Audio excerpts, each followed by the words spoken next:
Okay, so good afternoon. Good My name, afternoon. yes, my name is Tamarra Jenkins with the Samuel Proctor Oral History Program at the University of Florida. And I have been granted the opportunity to interview Mrs. Velnita Adeeko on this Friday, October 30th, 2020. Thank you so much for the time, Ms. Velnita. My pleasure. Yes, ma'am. And this is going to be a follow-up interview with Ms. Nee to discuss a bit more in detail some of her life experiences as well as some thoughts she has been able to form about living in the United States and also abroad in Africa. So, Ms. Nee, if you wouldn't mind, I know the last time we did discuss your parents and being one of 9 children. I could say 13. Mm-hmm. Yes, ma'am.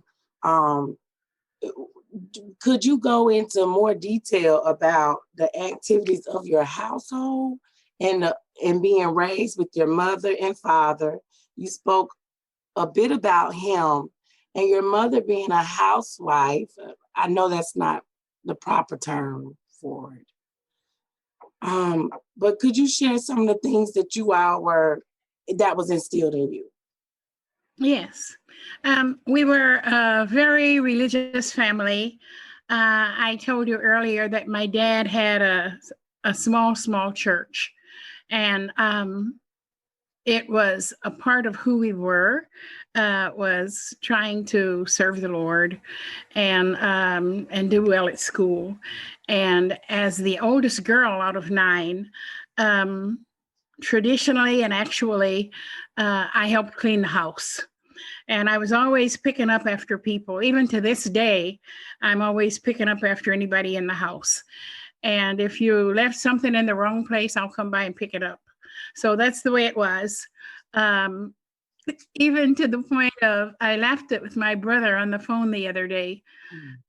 When I open a carton of eggs, I have to balance it. You have this many on this side and this many on that side, and I got to fix it. And I'm telling you, and if you put anything too near the edge of the table, I'm going to push it back as though it were going to fall off, and it wasn't. But in our family, we were people who went to church. And we didn't really have devotions in the house, but we did go to church. And I think I mentioned to you before that if you had homework and you thought it was going to get in the way of your going to church, you had to go to church and do your homework in the back of the church on the back pew. In school, my mother and I were very close. And I would stay and help her clean the house while the other kids were outside. She would say, well, who'll give me an hour to work? And then when the hour was up, the kids would run out to play. And I would stay and say, but it's not finished yet. And so that was the way I was made.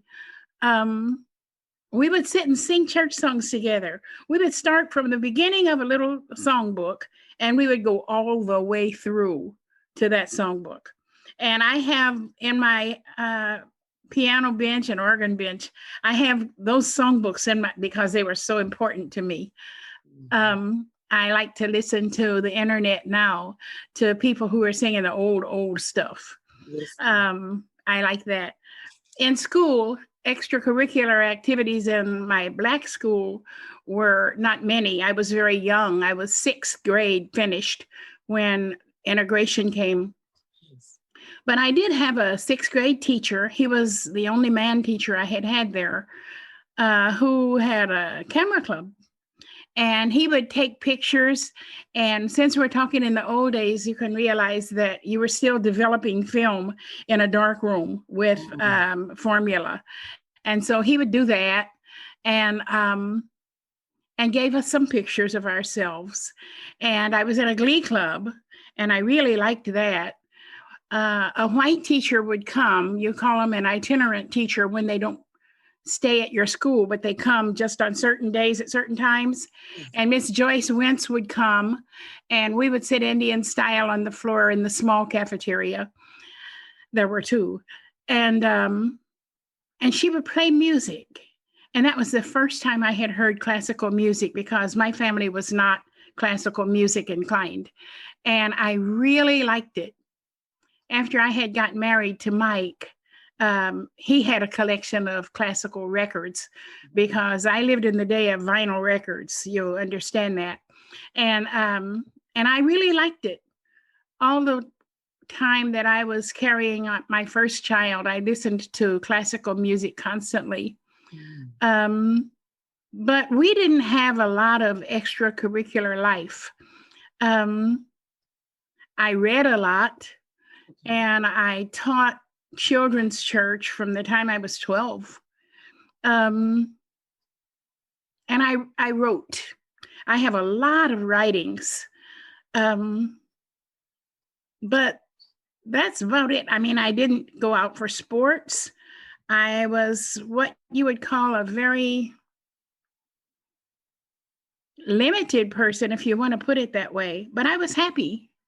Now, what about when you describe it as being a very limited, are these restrictions placed on you by your parents, or were these restrictions placed on you all because of society? Both. Yes. My parents, I told you, didn't want us to mix with people who didn't have high values. And we didn't have that large of a community that was my age anyway.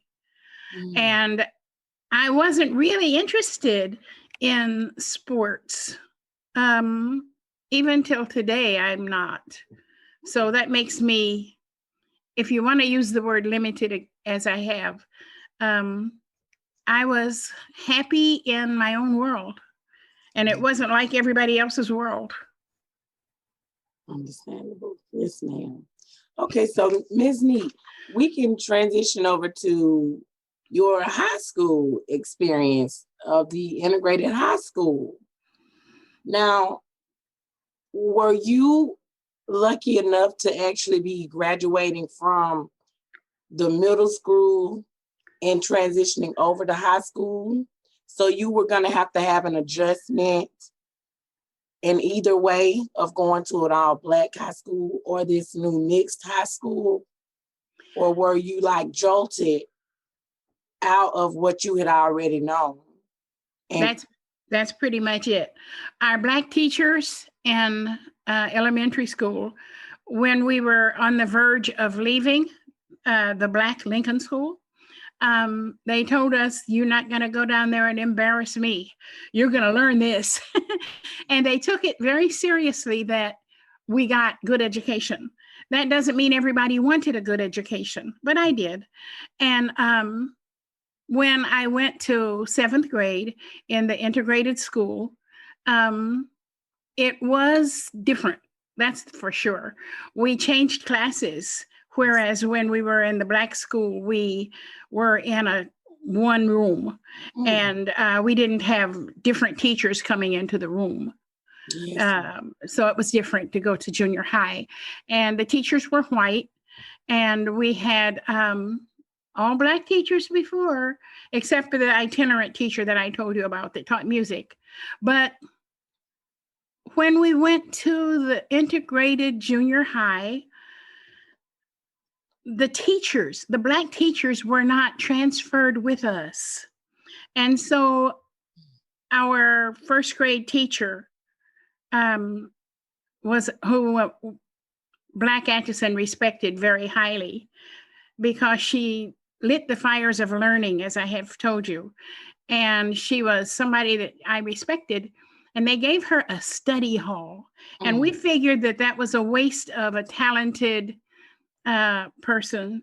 And our Black principal was given a 7th grade math class, which was the lowest class that you had in a 7th, 8th, and 9th.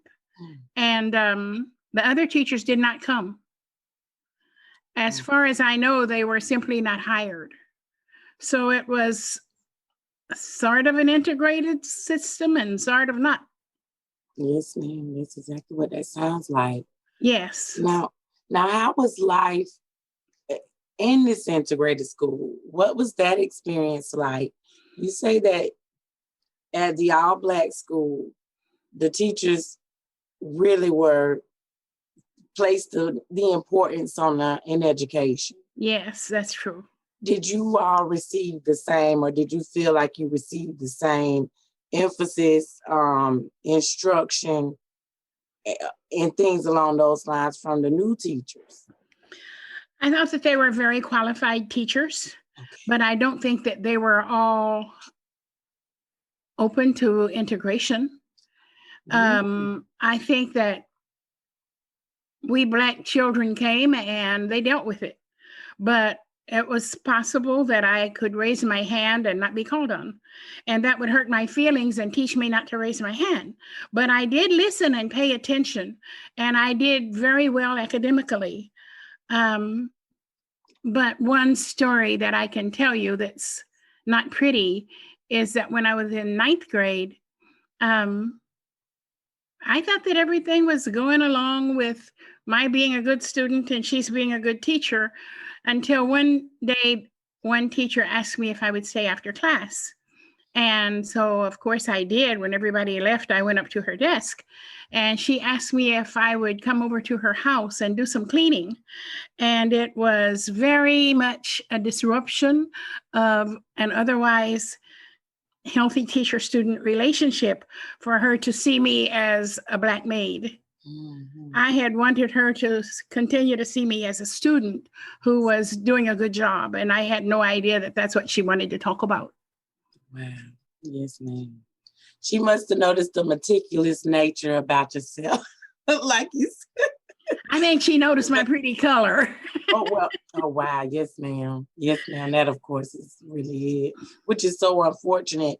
And I'm so happy you actually just snapped me out of wanting to joke about it, because I not being raised during that time, I wouldn't know the seriousness of the discrimination or the racial tensions there were with being brown skinned.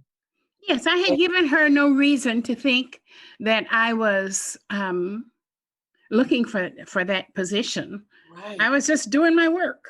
And you said your grades. I was doing a good job. Grades. Yes. Actually, I was a straight A student all through school, elementary and through high school, and could have been called the valedictorian by the time I was a high school senior being graduated, but I was not given that honor.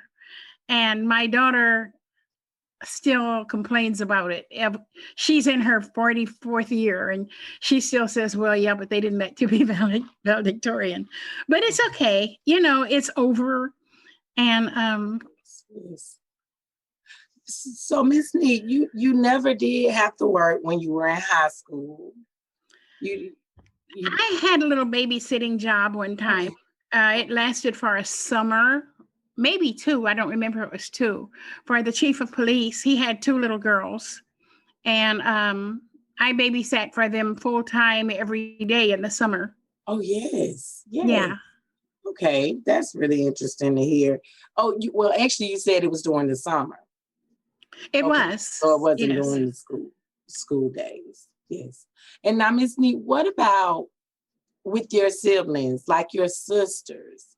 Do you recall some of the activities you all were able to do together? Yes. Mm-hmm. We played jacks. You know jacks? You have a little tiny ball and you throw it up and you pick up some jacks and then you catch the ball. But the way the game goes is you have to do different things in different segments of the game. Oh. So in the first segment of the game, you have the 1, 2, 3s, and you throw the ball up, pick up 1 jack. Now you throw it up again and pick up 2 jacks, throw it up again and pick. That's called the 1, 2, 3s. And after the 1, 2, 3s, then you do the eggs in the basket. And now you throw the ball up and pick up a couple of jacks and catch the ball. And you throw it up again and pick up a couple of jacks until you finish what's on the floor. And then after you finish the eggs in the basket, you do something else. You have around the moon where you turn your hand around the ball before you catch it. And you have the 12s and different little things that you have to do at different segments of the game. We played Sorry. That's a board game. Yes. And we played, Chinese checkers. We played Chinese checkers a lot. I still have those games in the house. But we played the dictionary game a lot.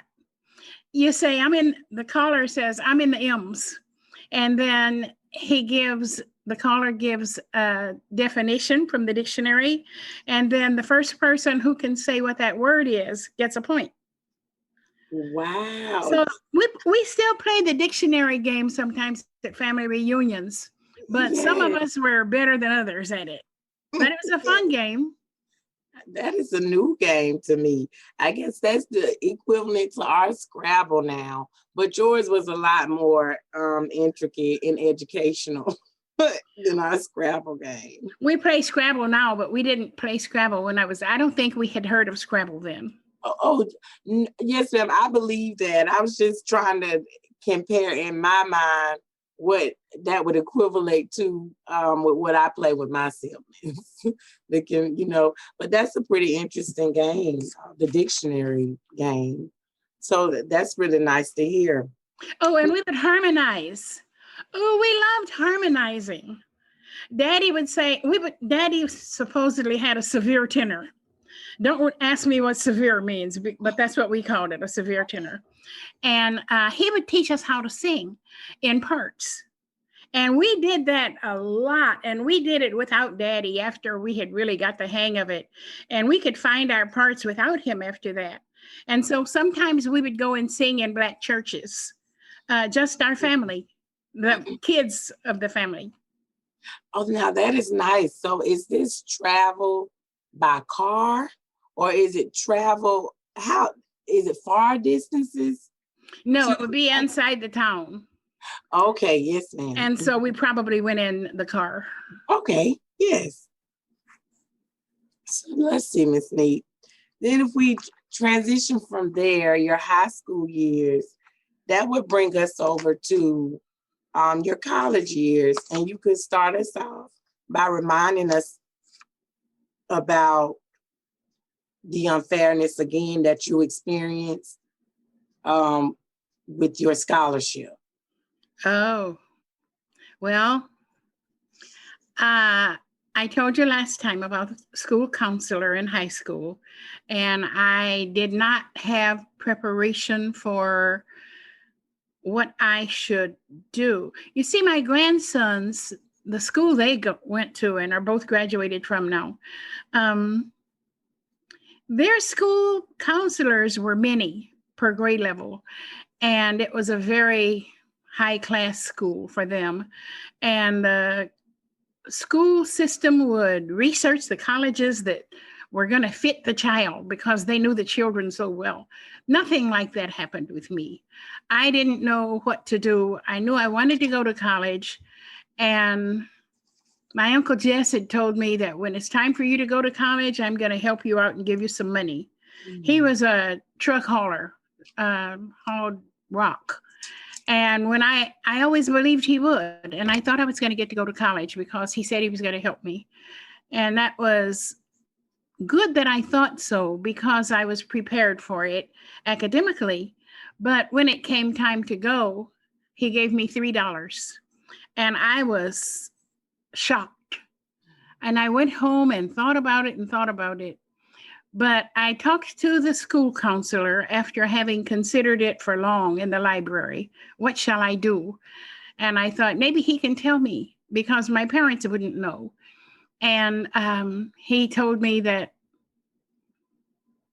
what I could do is go to the South and try to get into an all-white school free. but there would be a terrible price to pay emotionally for people who didn't want you there. And in those days,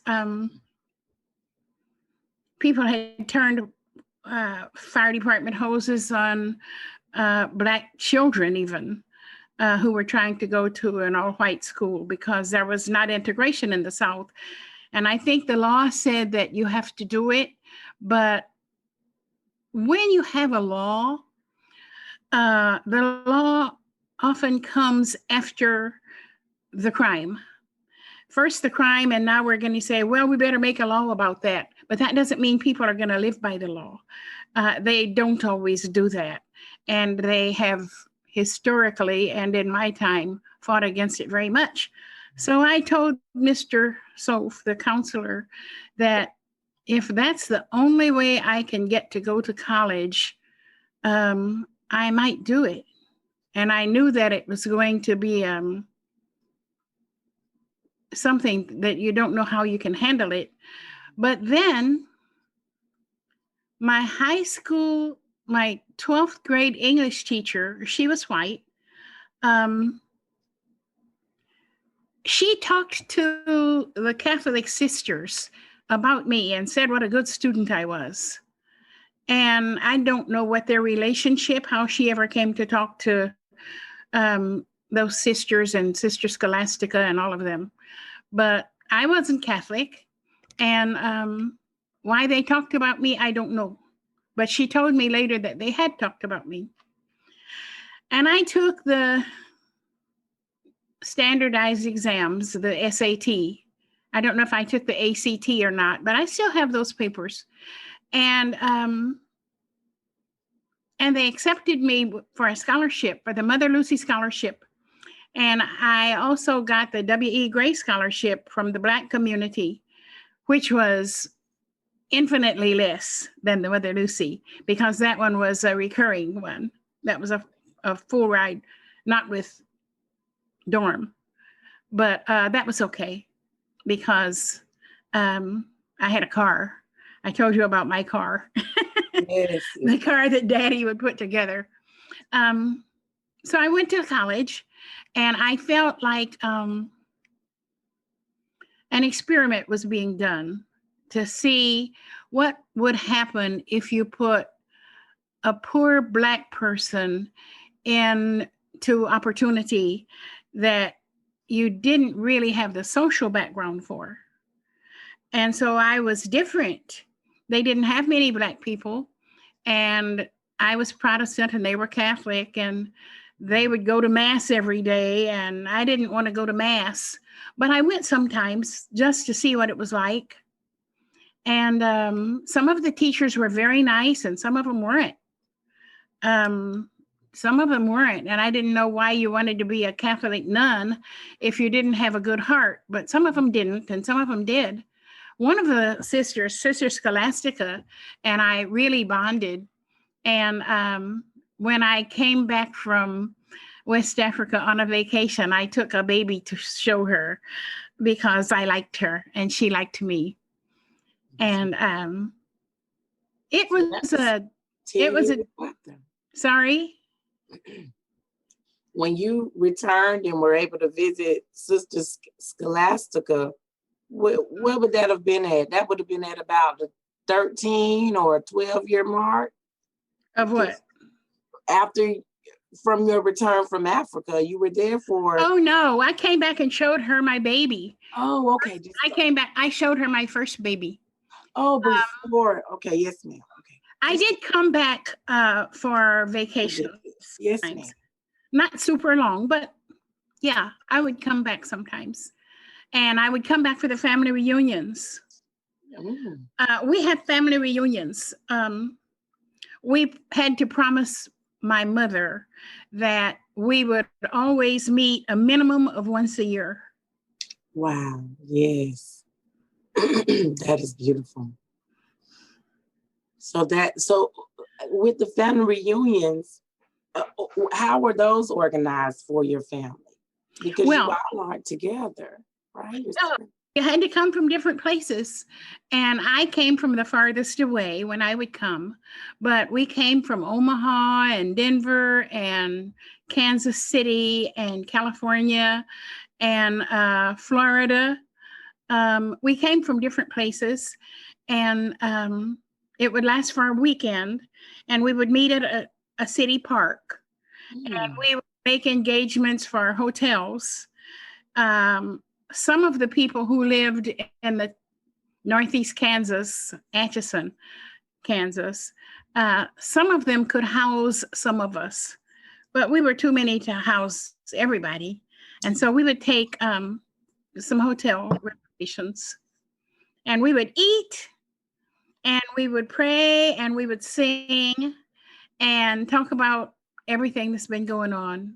It was good. It was good. That actually sounds lovely. We And still have them. Oh, that's even better that you have been able to continue with. Yes. Throughout the generations. That is beautiful. That is very beautiful. So, Miss Nee, I would like to actually transition over to your city. Are you saying Atchison or Atkinson? ATCH. ATCH. Atchison, Now, Kansas. yes, and in the city you and your family you were raised in, what were things like there? What were the dynamics there that you all noticed growing up?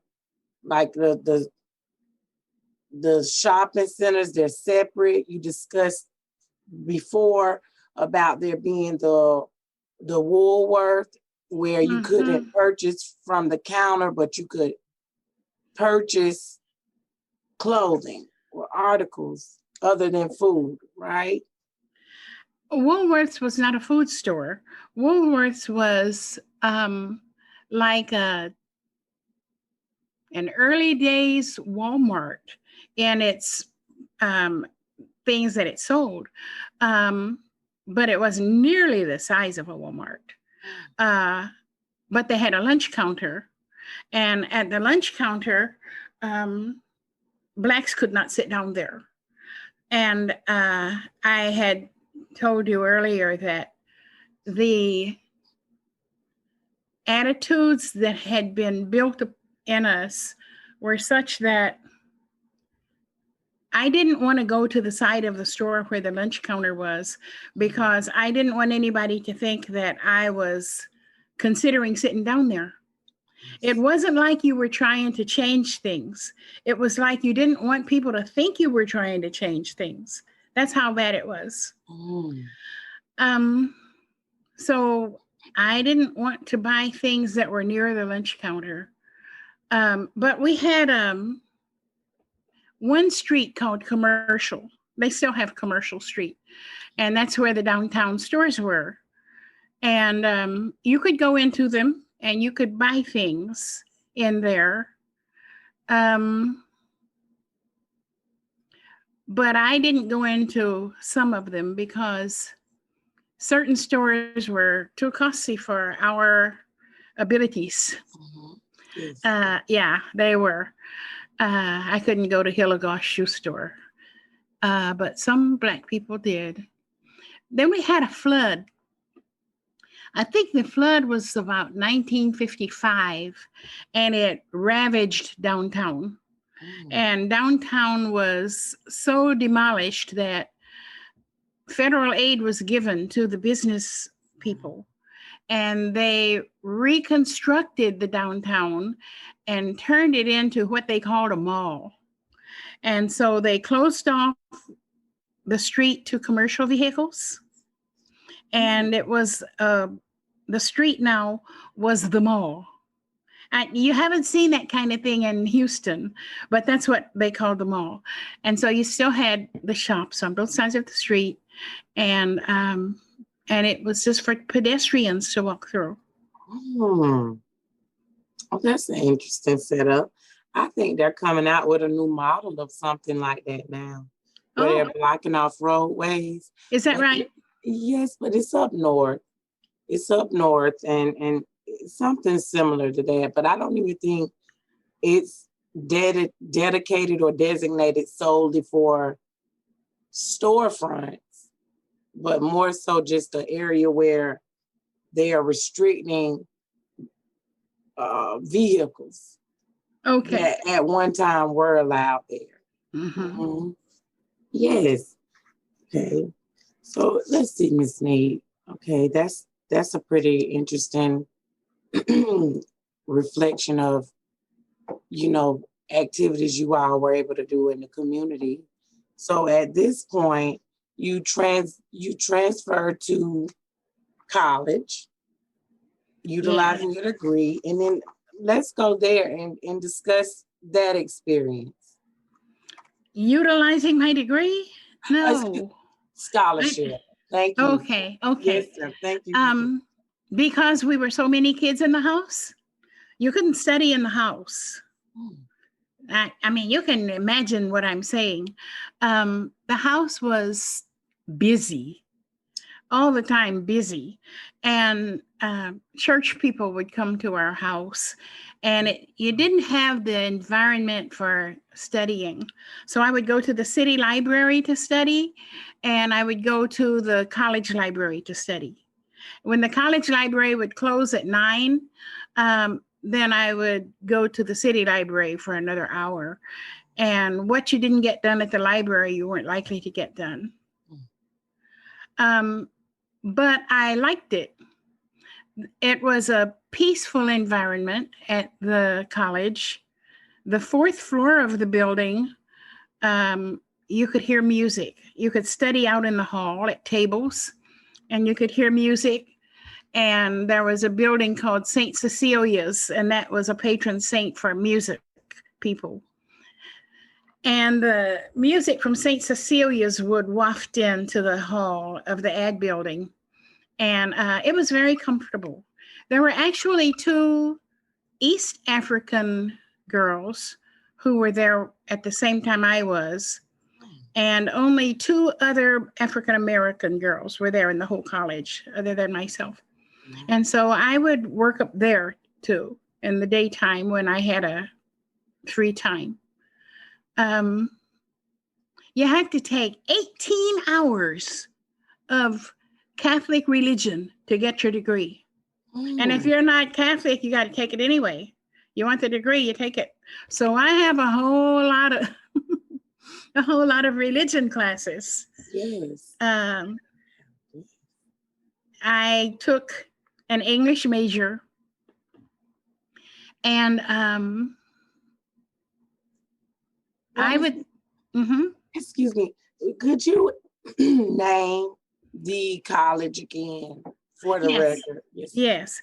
The name of the college was Mount St. Scholastica, and in history, St. Scholastica was a twin to St. Benedict's. And so the 2 Catholic colleges in Atchison are St. Benedict's and Mount St. Scholastica, because they believed in separating the women from the men.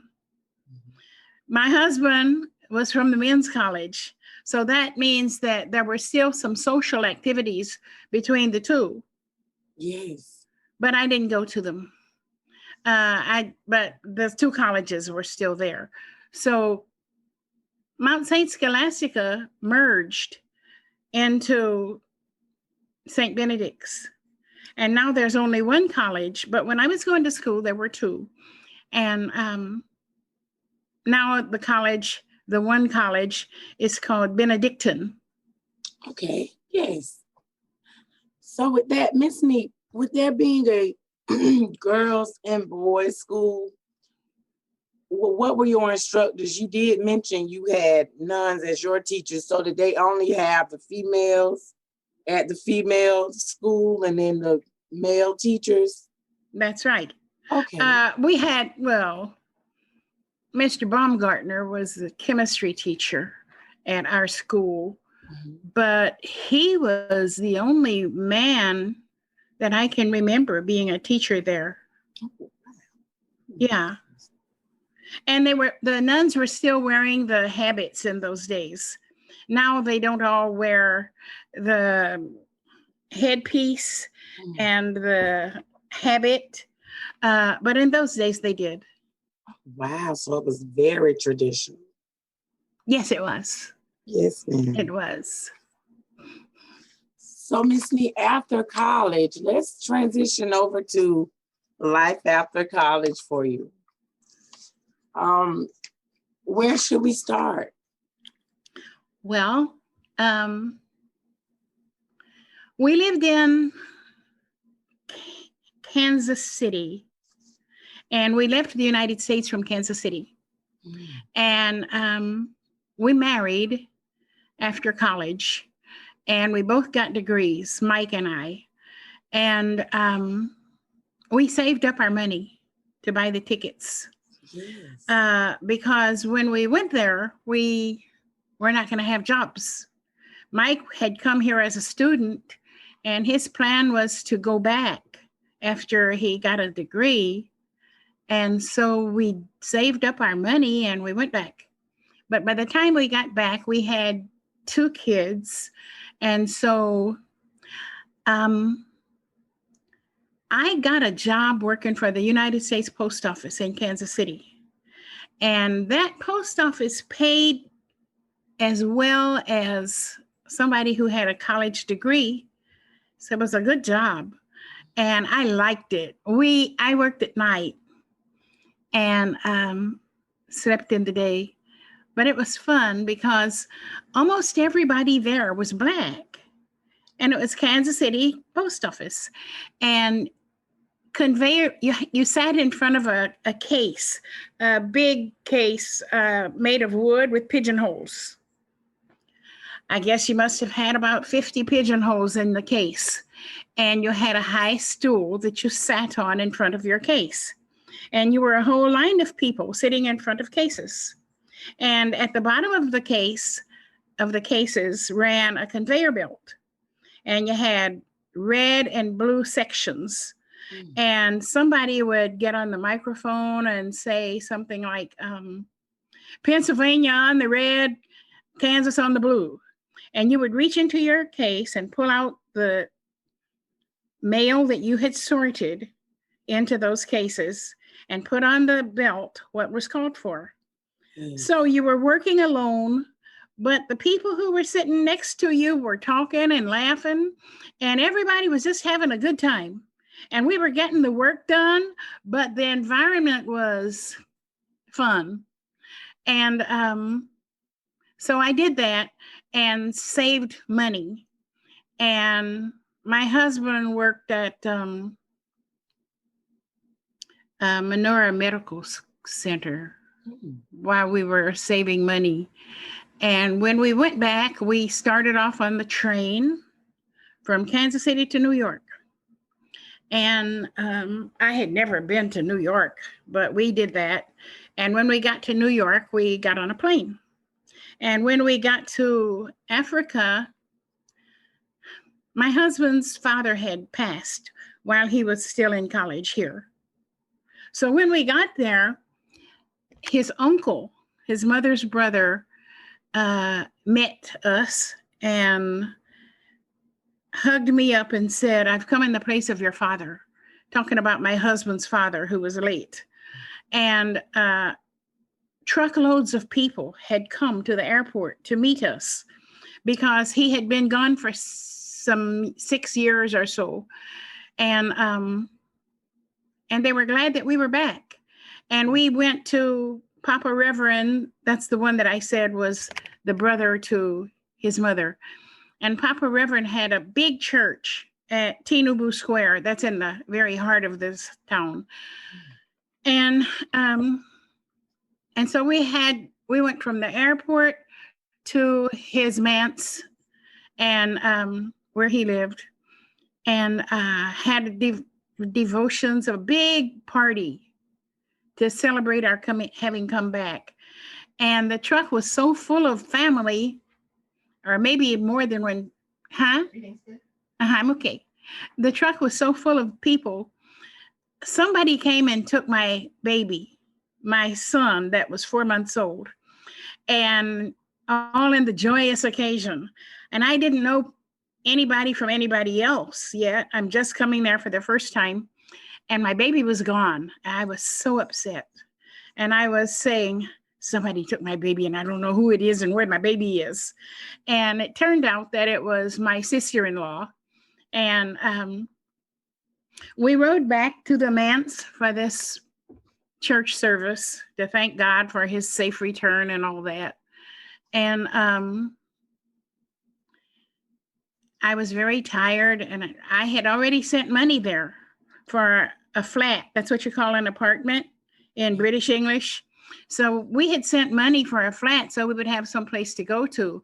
And I didn't understand the culture much then, to know that people are not going to let you go straight to your flat. You got to come and pay respect to some older person who's going to house you. And, you know, it was a different culture. So we had to stay at Papa Reverend's house for almost a week or so before we could go to our flat. And then we went to Ibadan. That was a city where Mike had got a job just before we left for an American oil servicing company. But then we had to go back to Lagos because he got hired. The job was going to be in Lagos after all. Oh. So we moved out to our flat eventually. And my brother-in-law had saved up newspapers for a whole year in preparation for my coming.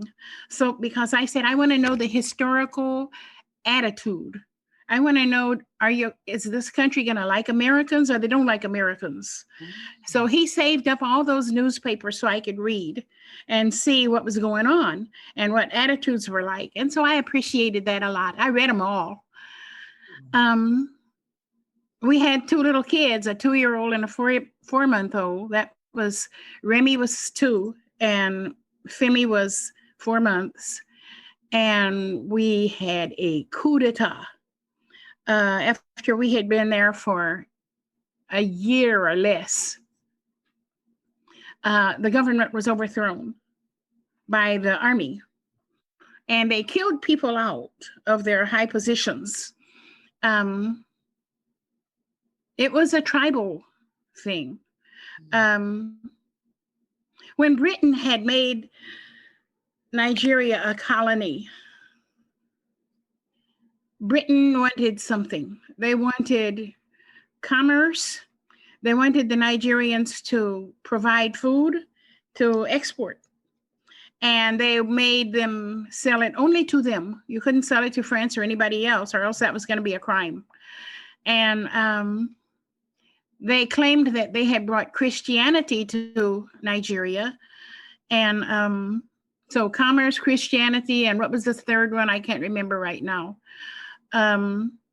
Civilization. We're going to civilize you. But the people were civilized. But you know,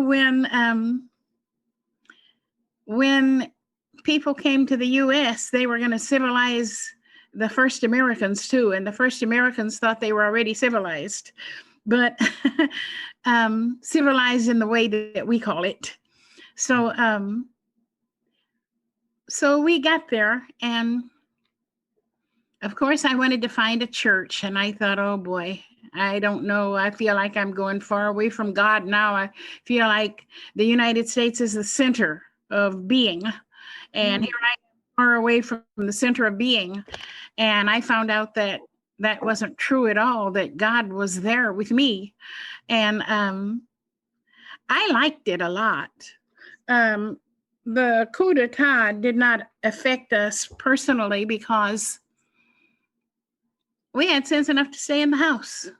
You don't get in a whole lot of trouble if you don't run to where the trouble is. And people still went to work. However, you could be beaten if you belonged to the wrong party. So there were 2 major parties, and you needed to carry an ID card to say what party you belonged to. And if you belonged to the wrong party from whoever was asking you, whatever thugs were asking you, then you could be beaten. Fortunately, that didn't happen.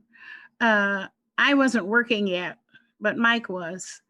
And at the very beginning, he had to take the bus because we hadn't yet bought a car. I did work after we'd been there for a year or two.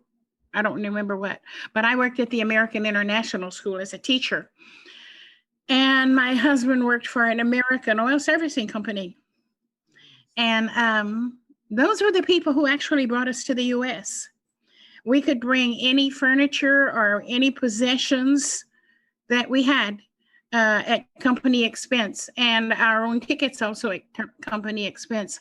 So after we'd been there for 10 years, Mike was in charge of 3 cities for this American company. And that meant sometimes he had to travel. And I would still be not here.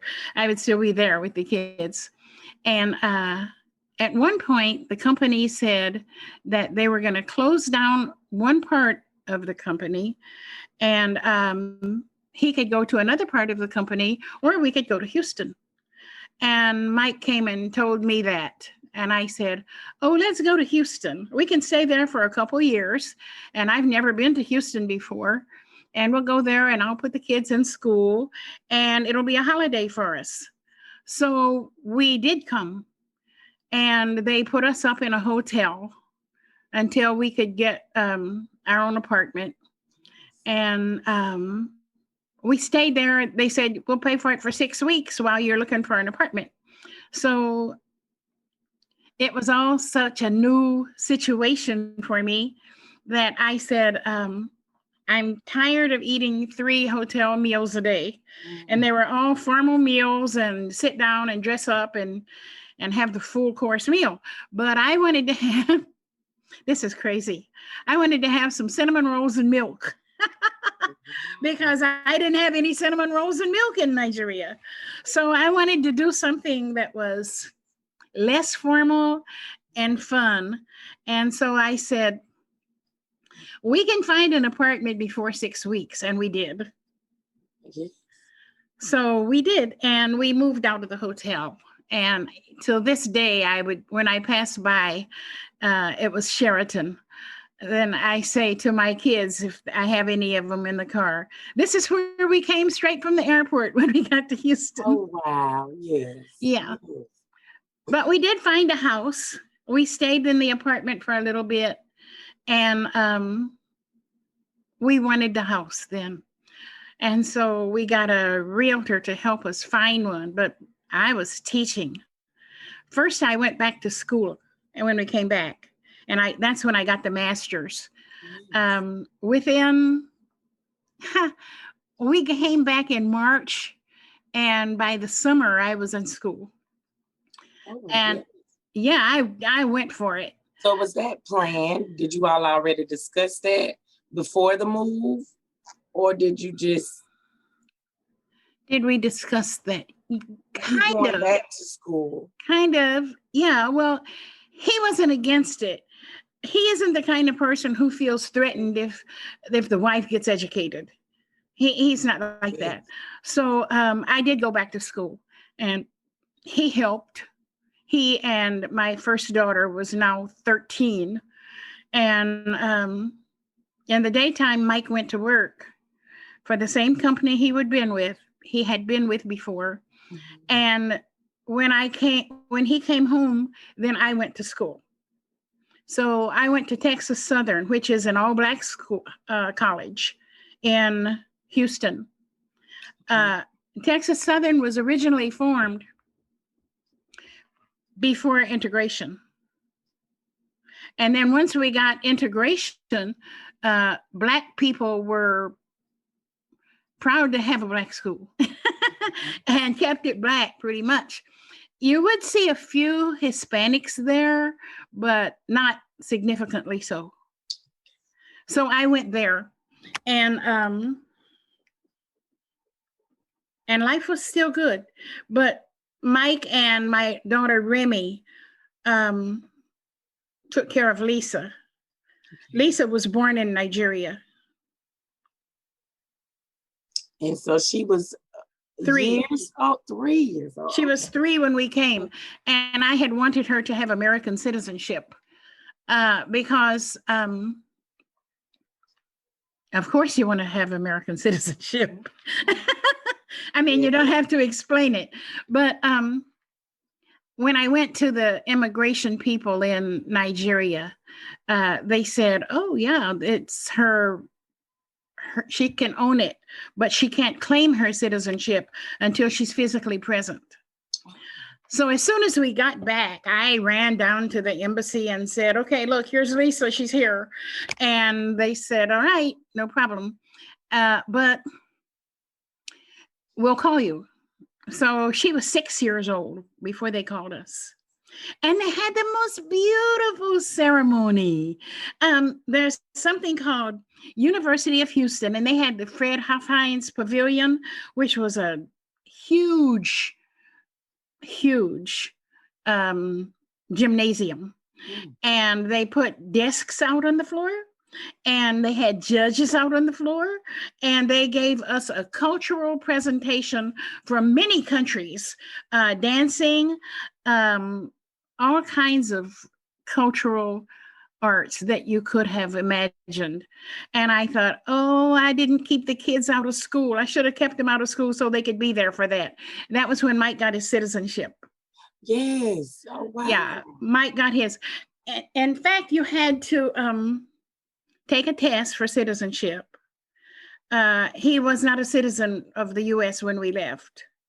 But when we would go to the airport, we had to get in different lines, the line for the citizens and the lines for the non-citizens. And they would tell me, oh, well, go ahead and have him come on over here and stand with you. And he thought he had to be, his company, the American company, Dresser, had to fill out forms to say that he was somebody who was performing work that could not be performed by somebody else. Oh. But so Dresser had to continue to have these forms filled out every year. And finally, Dresser called us after we'd been here for 1 or 2 years and said, "Look, you've got 4 ways to citizenship here. You got a wife and you got all these kids, and any one of them can file for you. Go ahead and take the citizenship test." So they asked him to take it. Yeah. And then you know what they asked him? What colors are the flag? And, it wasn't some 100-page, 100-item test. So he told him it was red, white, and blue, and he got it. Wow. Yes. But that's not the way it ended up with other people later. But at that time, they said, "Look, we know who you are. We've got all kinds of information on you, and you need to go ahead and take the citizenship. And then Dresser won't have to keep on doing all this for you." Yes. So he became a citizen. Oh, yeah. That was 1986. And we had been here since 1975. Wow. Yeah, that was a long time ago. So he's a citizen. And Lisa got her citizenship too. And it was funny how Lisa got hers because she was 6 years old and they called us to come in. And who had a bottle? It must have been Anita, who had a baby bottle that was still a baby, that was born here in Houston. And she was throwing the bottle under this big, important man's desk because she was just a baby and she was having fun throwing the bottle down. And he was very nice. He was very nice. He turned out to be the commencement speaker for Lisa, that immigration man. But we didn't have any trouble with immigration. As I said, they were just so nice. But then later things changed. But we still don't have any trouble with them. But we have 2 naturalized citizens in the family. That is very interesting. Now, that would be a great place because, Ms. Neat, from my understanding, your family is quite interesting with regards to the makeup in other ways as well. So do you want to go into that, and just share how, despite the experiences of your childhood, you never raised or instilled things like that in your own children? You mean racism? No. When we would talk, I would talk to the kids about how life was when I was growing up and how different it was for my parents. My daddy was actually given out to a white man to work on his farm. So that means that they didn't have money. And the man beat daddy, and daddy ran away back home to his parents. And grandma, this is all before my time because daddy was a child. But when he did, grandma told him that he has to go back. And the man beat him again.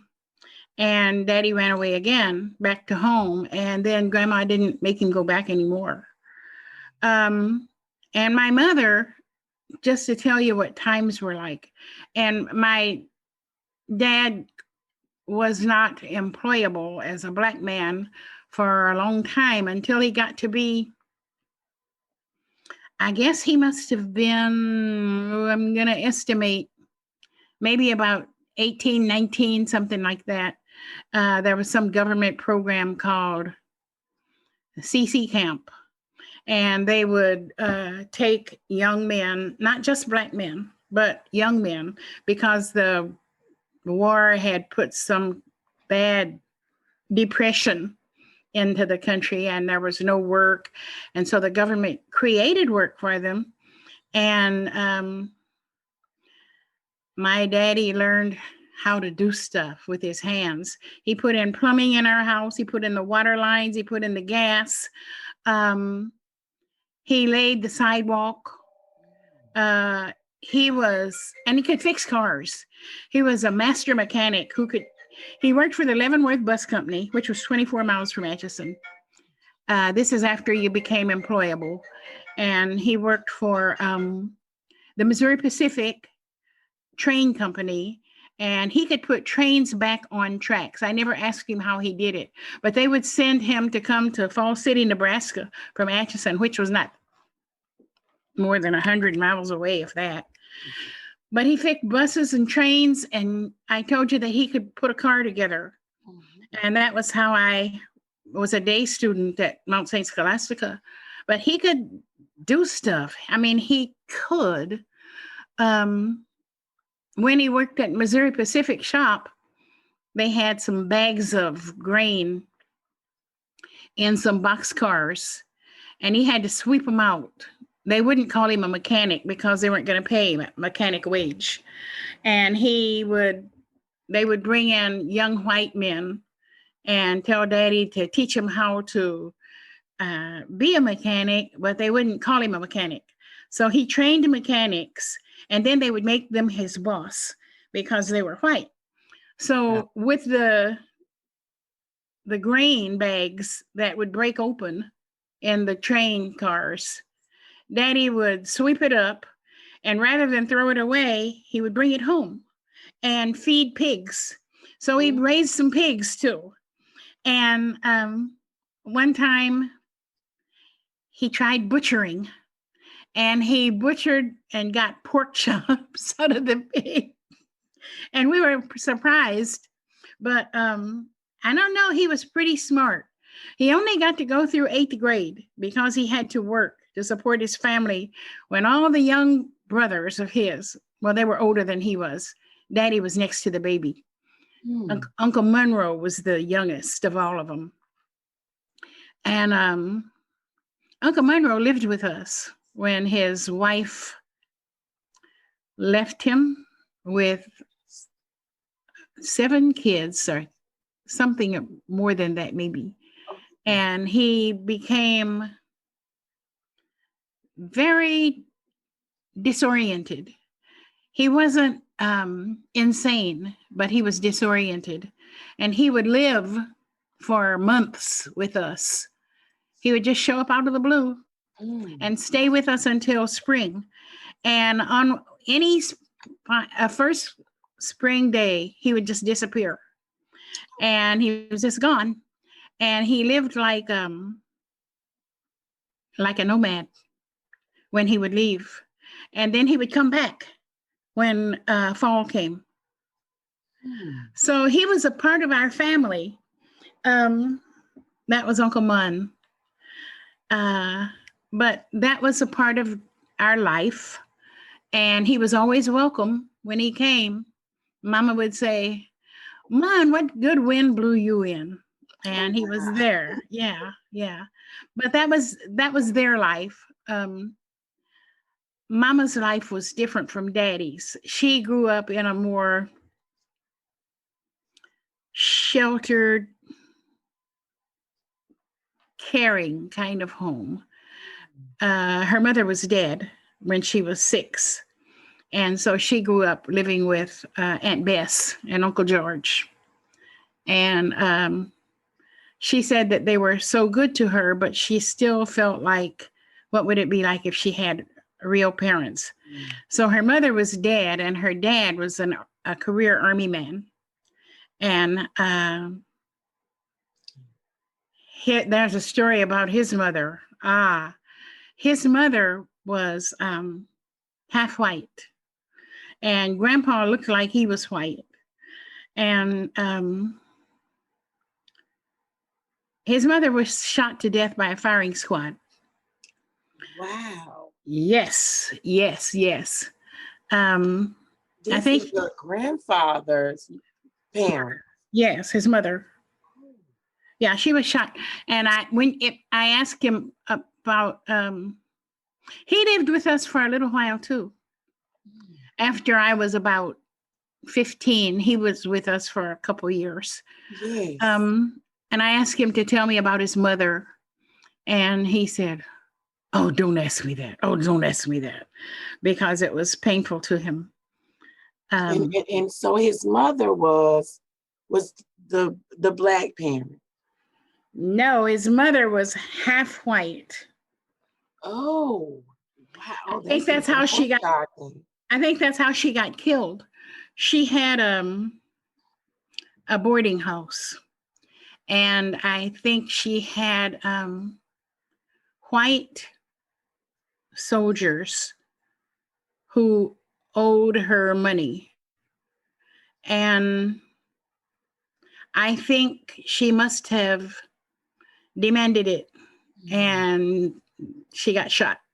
Yes. Yeah. Grandpa's father. Grandpa's father was a white slave owner. So that's why he looked so white. You have a white slave owner for your father and a mother who's half white, but the white slave owner didn't own him. You see, if you were a slave owner and you had a child by a Black woman, well, you didn't claim him. You didn't. He has to grow up like a slave. His wife would be mad. Oh, wow. Yeah, you don't do that. Don't do that.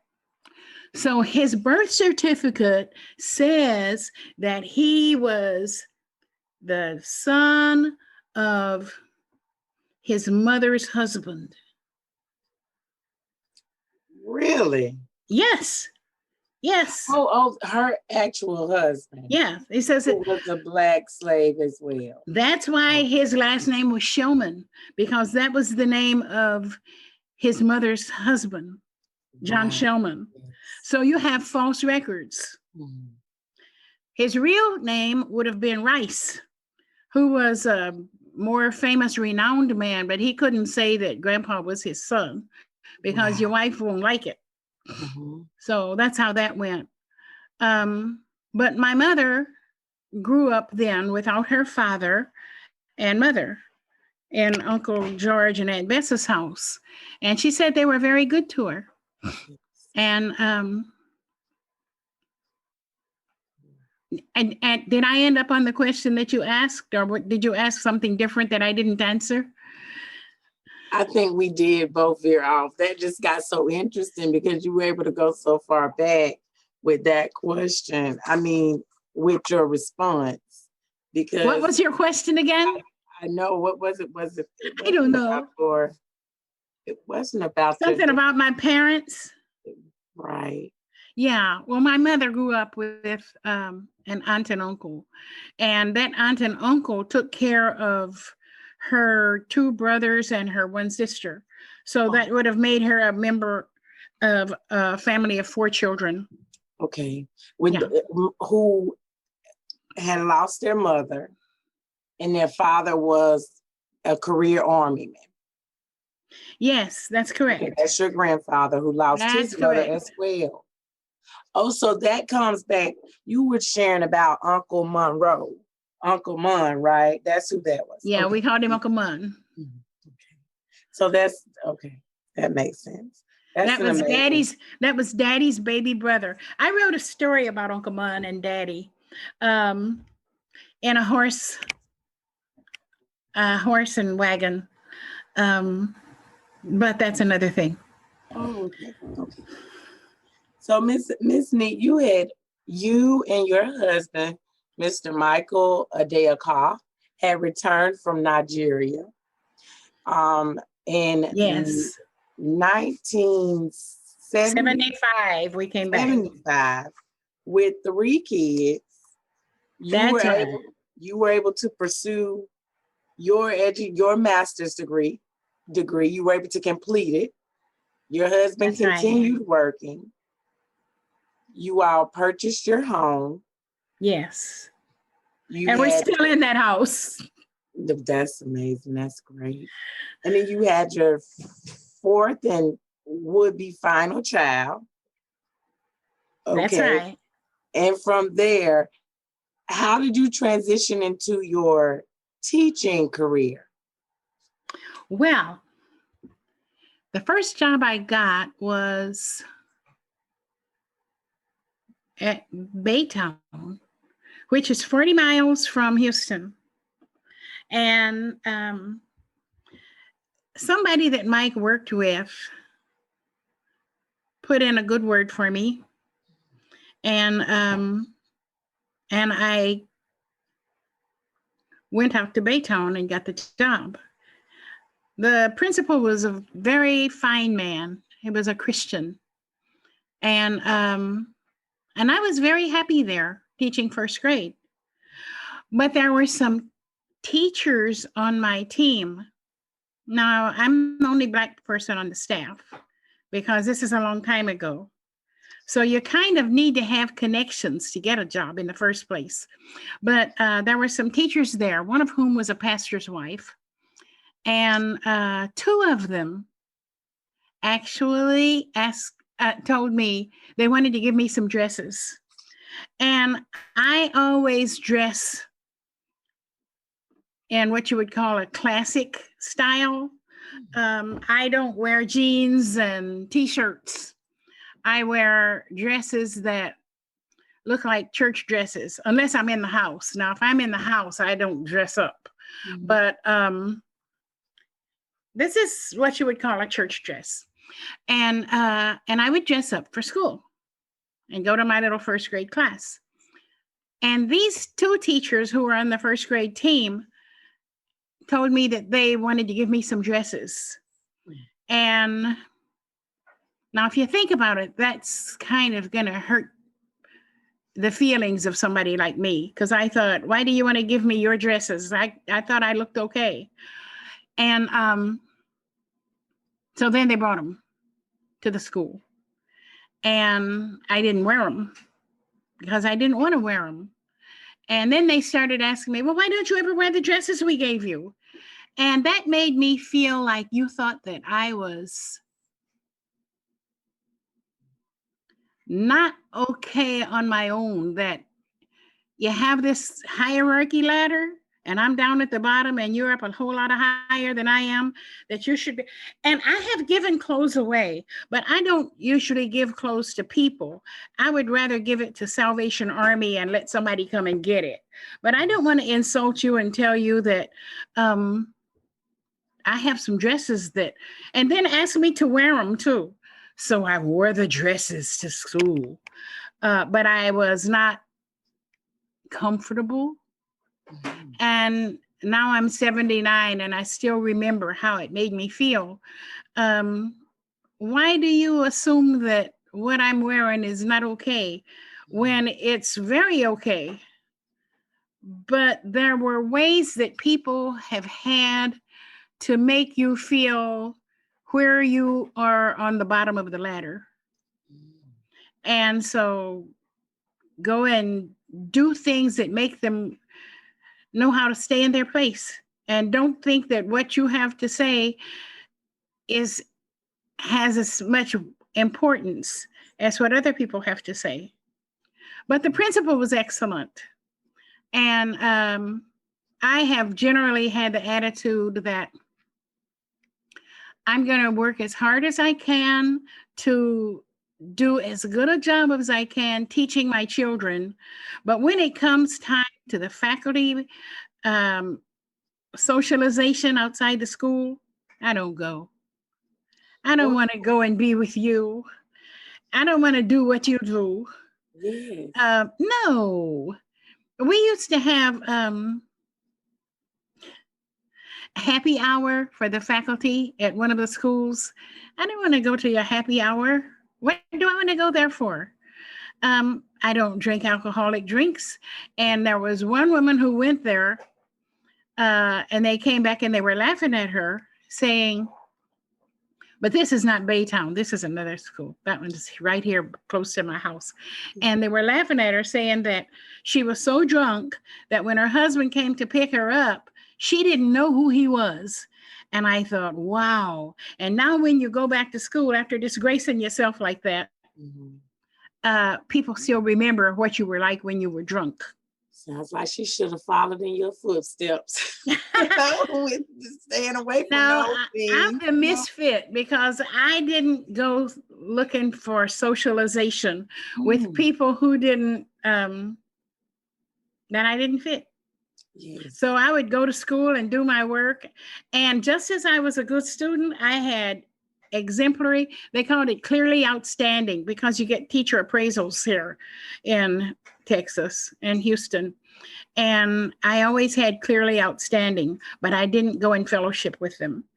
And we had a room where teachers could smoke, and I didn't go there either. The smoke would be bad and thick, and they had to have something up in the ceiling to pull the smoke out.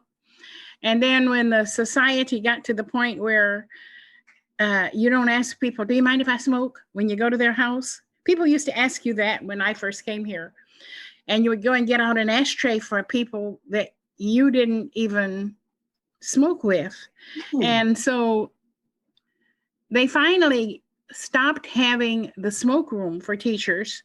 And they had to go and smoke in the boiler room, like where they had a furnace for the school. And then they made it harder for them again and said, you can't smoke outside the building because people will see you and think that the teachers are in there smoking. So then they couldn't smoke at all. I mean, not at school, they couldn't. It just kept getting harder and harder for them. New regulations and laws. Yes, that's right. But I remember when they could.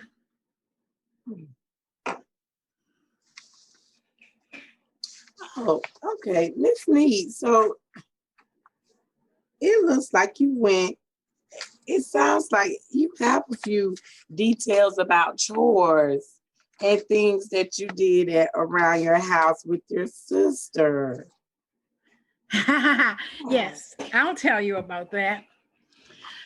I didn't tell you about this one yet. When Mike was going to come over to visit us, Mike liked our family. He said that our family was very much like his family in Africa. And he liked to visit us. And I had a brother who worked at the black pharmacy store. In those days, we called the pharmacy stores drugstores, but now you don't really call them drugstores so much because drug has a worse meaning.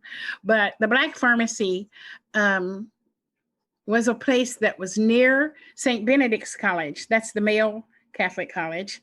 And Mike used to go there and buy little items like a heating pad and things like that. In fact, we would go on dates there because you could buy a Green River, which was a soda that was green, and you could sit down at a table and talk and share your sodas. But he met my brother Tommy there. Tommy is the one who's now a pastor and has been for 30 years in Horton, Kansas at the Indian reservation town. But Tommy met Mike before I met Mike. So Tommy said, "Oh, I have a sister at the Mount. You should come over sometime and visit our family." And after he had asked Mike several times, Mike finally came. And he liked my dad and my mom. And then he kept coming, and he was coming to see me. So, so that was all right. But where was the question again? See how I digress? And I get so lost now. Oh, yeah, my sister. Yeah. We would try to clean the house up before Mike. Sharon and Mary were little bitty kids, and they were like 5 and 4, somewhere around in there. And they would be outside playing outside the house. And if they saw Mike coming over, they would run in the house and say, Neat, Mike is coming. And then my sister, Doris, we call her Toy, she and I would hurry and try to see how we could straighten up the house before he could get there. Because we were 9 kids, and it's hard to keep that place totally neat. So we would do that together. And Mama had a Maytag washing machine, and she used it for 13 years. She always said Maytag was the best washing machine because she had to wash once or twice a day with that many kids. And when she would wash, we didn't have a dryer. We had a washing machine, but we didn't have a dryer. And the washing machine had a wringer.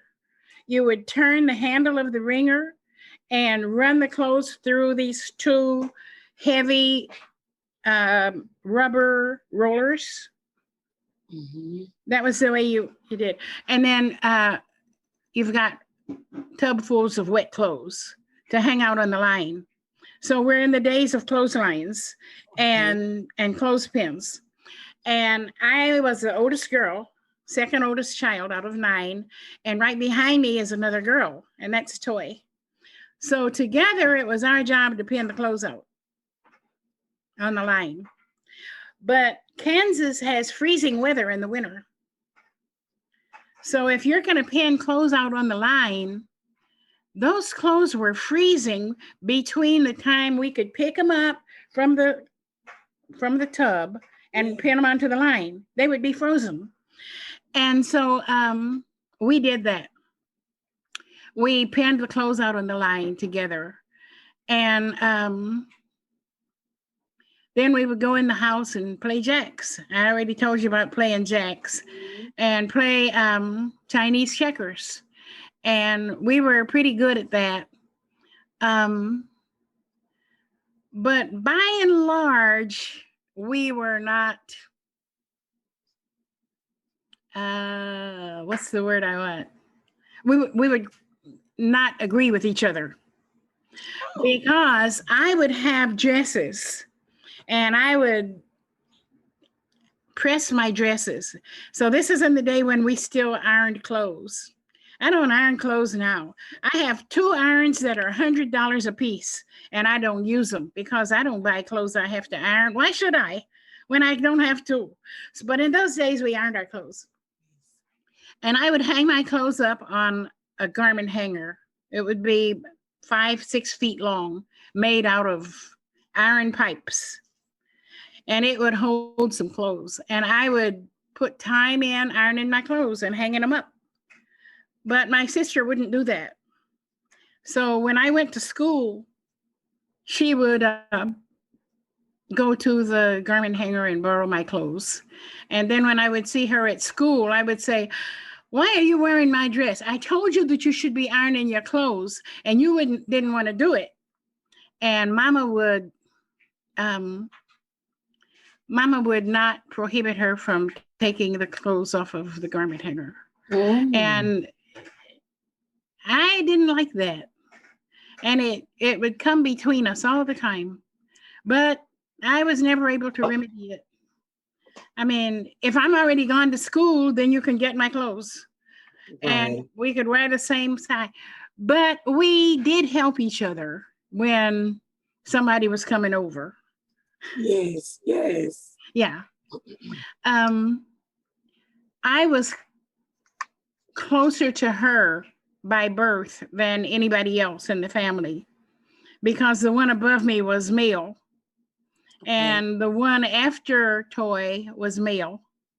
Oh. And then male. So we were the closest together. Okay. Well, that's nice. That's nice to hear about your family life, you know, the childhood. I wouldn't say bickering, but I mean, you guys just. No, just not really. We didn't want to hurt each other, but she didn't want to iron. That was the whole problem. And I would complain to Mama and say, well, Mama, why don't you make her iron her clothes? And she wouldn't do it. And then when it was time to go to school, you had to get out of the house. And so you took what was ready. Now, Miss Neat, you mentioned your brother meeting Michael before you and inviting him to the home. What is the family's thoughts on that? What does your brother say about that? Does he take ownership for his brother-in-law? You know? He's very nice, my brother. Yeah. He's I've said this already. He's a pastor in Horton, Kansas, which is a town that has an Indian reservation area, and he has an almost all-white church, and he's the pastor. Yes. When Mike and I had been married for 50 years, see, we are old, I told you. When we had been married for 50 years, we wanted to do a celebration, an observation of the 50. And Nigerians do stuff like that. They do markers for birthdays and things like that. So, I mean, a big marker. I'm not saying Americans don't do it, but I mean, they do a really big thing. And so we had Tommy come and marry us again. So we renewed our vows at 50 years. And I dressed up in Nigerian clothes with the head tie, and it was really pretty. It was. And we had brides attendant, little flower girls who were our grandchildren. Oh, beautiful. And oh yeah, it was pretty. And they had on these lovely, lovely little dresses. And I had a bouquet that matched the flowers and the church carpet. And it was just a nice day. And then you have to feed people. So we did that. But Tommy was pleased that the marriage was strong and good. Yes. Tommy's marriage also is old. I think Tommy's got almost 50 years now. I love your other adjective of the strong instead of old. Have strong unions. You know, people have have chosen some pretty words that take the place of old people.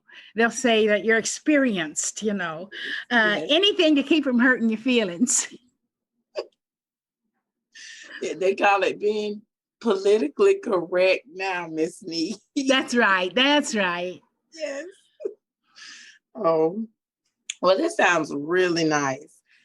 I know I didn't have the opportunity to plan as much as we had initially. So if there is anything that you are thinking of at this moment that you would like to add here on your oral history, let me know. Well, I like to write and I like to read. My daughter has given me 4 books, 500 pages each. I don't mean easy readers, but readers that, not readers, novels, research books that tell stories. And the last one that she gave me that I just finished was called Casts, Castes, Casts, by Isabel Wilkerson. And she's talking about government relationship to racial hierarchy. And I made some notes about what a democracy is. And I said, taking notes from the book, that no race is actually treated as superior to another if you have a democracy. No one is actually born into a superior or inferior race. So that if you're born Black, it doesn't mean everybody's supposed to teach you as being on the bottom of the ladder. One's race doesn't give him or her any justification to treat anyone else as racially inferior. And the masses don't believe there is a hierarchy of races. There are no racial supremacy behaviors if you had a true democracy. The school textbooks teach the country's national history from all races, experiences, and points of view. So that if you're going to teach history in school, you need to tell what slavery felt like to the people who were enslaved.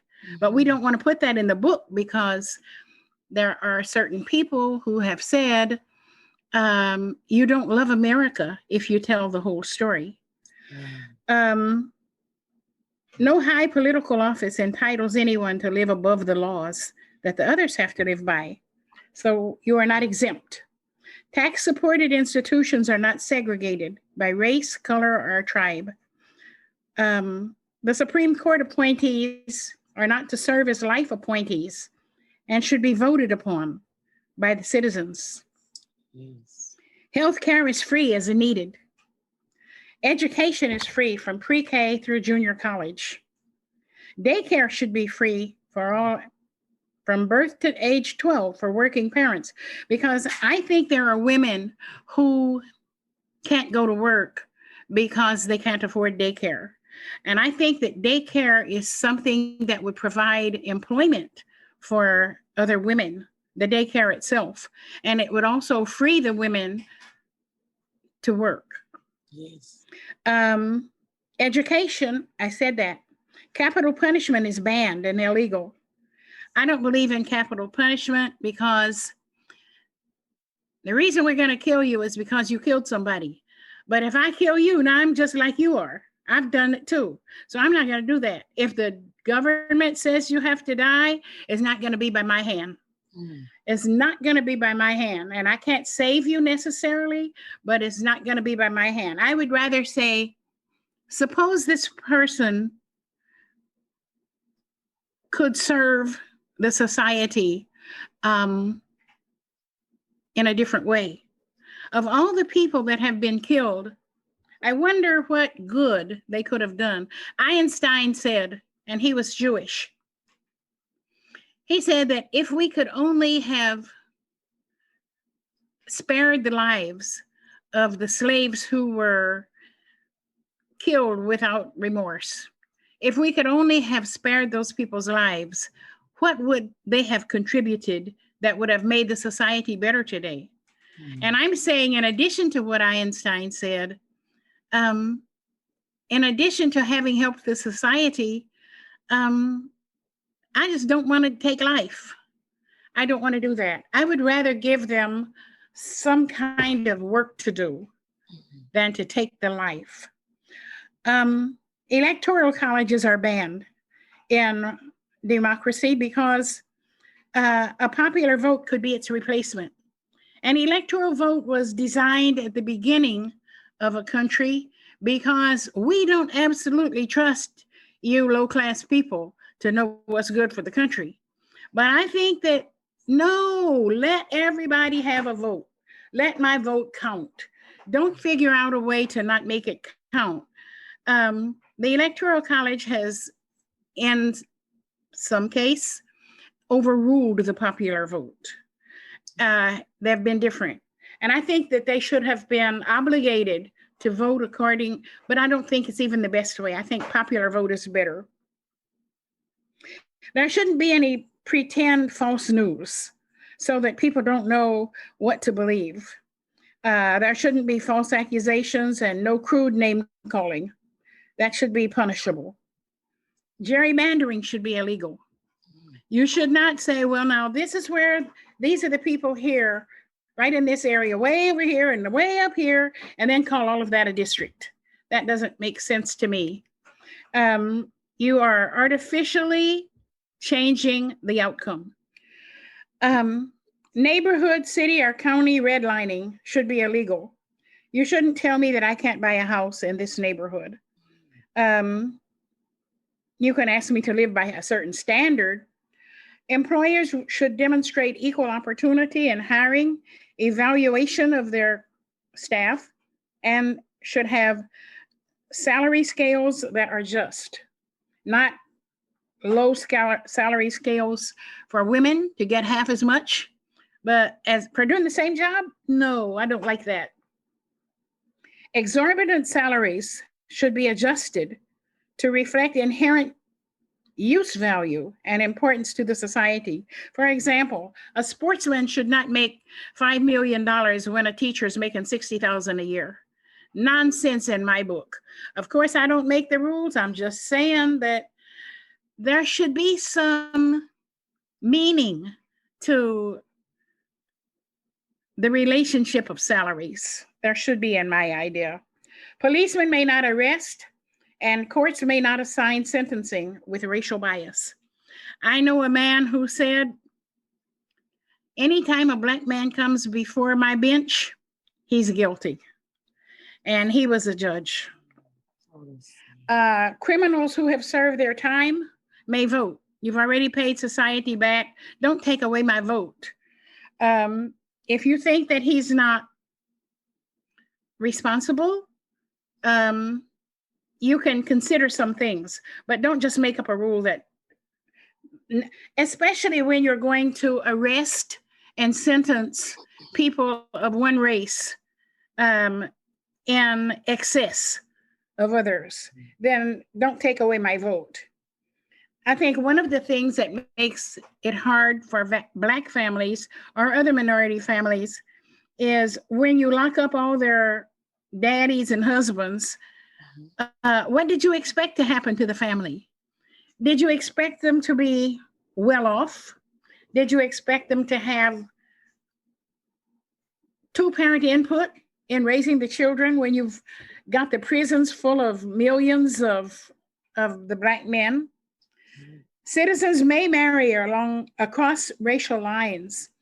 It used to be a crime for a Black and a white to marry. Now the slave owner could go and impregnate a Black woman, but if that Black woman had a child, he didn't have to own the child, which I have just explained to you in my family. Yes. But if they said that a Black man was smiling at a Black woman or sent her a birthday card, well, then that could get him killed at a certain time. Mm-hmm. So I think that don't make up rules that say your high class and your low class can't talk to each other. A system will be devised wherein both majority and minority rule should have some say. We always say, oh, well, majority rules. Okay, fine. But what does that do to me? That means be ruled and be happy about it. So I just think that you should have a time and a place where social interaction between the races will be supported. I think that when people understand what it's like to be a member of a minority race, that they are more sympathetic. I think when you keep us all apart, then you don't know what it was like to see your mother get shot before the firing squad. You don't know what it was like to see your father arrested and sentenced to a long, long prison term when he was not really guilty in the first place. So I think we should have sharing and understanding of common experience with each other. And I think that people have got a lot of humanity in them that gets stifled. You tell them that when I was growing up, there was a white family that lived nearby. And their two white sons would come and play hide and seek with us. We had a lot of people that would come over, and we had fun. We would play hide and seek until it got dark. And then you run in the house and drink cold lemonade and run back out and play some more.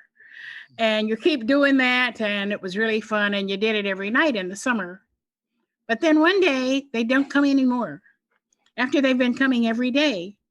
And that's because the parents have had a talk and said, now you're too old. And now you can't mix with these Black people anymore.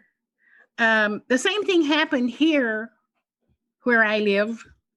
My kids used to play outdoors with the next door neighbors. But then one day they couldn't come anymore at all because the parents think, okay, now it's old enough for you to know what rung of the ladder you're on. And when you were little kids, that was one thing. But now that you're a little bit older, we don't want you to misunderstand your relationship in the hierarchy. So I think that one day we could almost get there because there are so many good white people. Our family is, if you see us at the park having our family reunion, we got a whole lot of white people there. And my Brandon is my son. He looks like he's white, but I know him. I know him very well.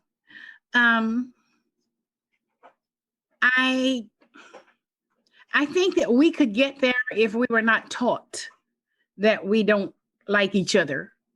I think we could get there. And I think one day we might, if we could have leadership that wanted to model goodness. And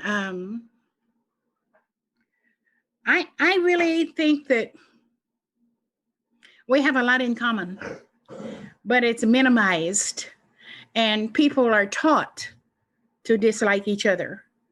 Because, as I said, when you're young and you're allowed to play together, you see that it's good. Mm-hmm. And somebody said, when we have a dominant race and the Hispanics have larger families than the Blacks or the whites, that the Hispanics will become the majority race in the US. And what's that going to do to the present race that sees itself as the majority race? You will have to invent a way that people can become white. And you will have to say, well, now, since this person over here she looks black, but we're going to have to say that she can belong to the majority race. I think that the rules are going to have to get changed for who is black and who is white and who is Hispanic, who is Asian, because the current majority race is not going to like being in the minority. So they're going to have to figure out a way to make the majority race bigger than it is. I don't know how things are going to last. I'm 79. I'm not going to be here forever. And I've accepted that. But when you just stop and think about the situation that we have let ourselves get into, because how did it all start? To have one race that sees itself as the only race that can be in charge. That doesn't make sense either. I don't have more to say about that, really, but I think that we need to come together and not take pride in being different. We're not that different. All of us are people. And whether you're rich or poor, you're a person. And if you've committed a crime, and I'm talking about crime again, but we don't have a criminal history in our family. I'm just saying how I feel about it. What if you could be restored, but you killed them out? Didn't we all make some mistakes that God has forgiven? But since I'm better than you are, I'm going to have you killed. And that's not who I want to be. I don't want to be the person who turns on the gas in a gas chamber. I'm not going to be that person. And if you're going to kill me for it, well, then go ahead and do it. Because that's not what I'm going to do. I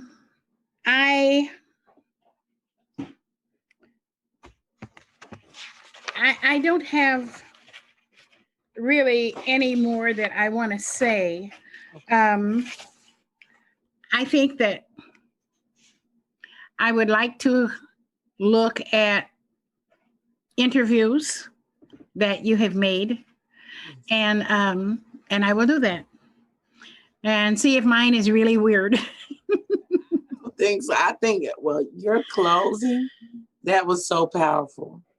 That was really powerful and leaves a lot for people to think on and just themselves go and evaluate what they, their own opinions and thoughts on these subjects. That was very powerful, Miss Neat. Oh, well, you're very kind. Yes. So, Miss Neat, I would like to thank you again for taking the time to That's my pleasure. Share your life history with the oral history program. And I do hope that you will have a great day. This is in a wonderful weekend as well. It is the weekend, almost daylight saving time. Yes. So I will go ahead and say this is the end of this interview. And I will stop the recording.